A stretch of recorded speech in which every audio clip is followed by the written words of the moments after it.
Hey, it's Joel, the Dialect Coach. A longtime client of mine brought to my attention an app that uses AI to teach an American accent. And I wondered if you folks have ever tried any of these. We played around with it a bit, and I found a couple of things that were quite interesting.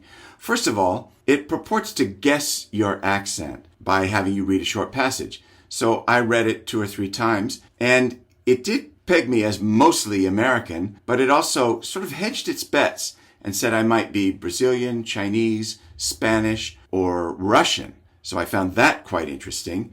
Another thing that I noticed that it did was that when we used my client's membership to analyze my speech, in the phrase incredible to think, it said I was wrong to make the T of T into a D. I read incredible to think. Now this is a way that Americans speak more efficiently, or we get an unimportant word out of the way so that the listener takes what's most important by what we highlight with pitch, like incredible to think. The American doesn't want to listen to absolutely every word, and by reducing less important words, sometimes known as function words, this accomplishes that. So I did that, and it said I was wrong to do that. In a sentence that ended, do that, I kept my tongue against the roof of my mouth and trapped the air for the T. So it was a stopped or held or unaspirated T. I said, do that. Instead of letting the air out or exploding or aspirating the T and saying, do that.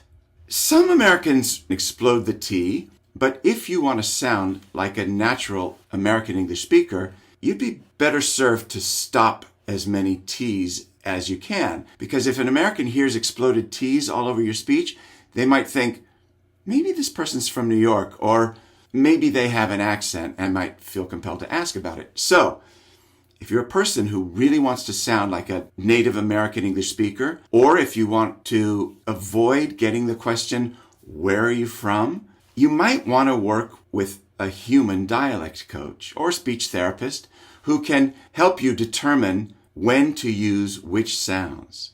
So we change things depending on the situation, and you want to be able to know when to use what. So, have you tried any of these machine learning apps? And did they help you, or did you find them more of a hindrance? Let me know in the comments.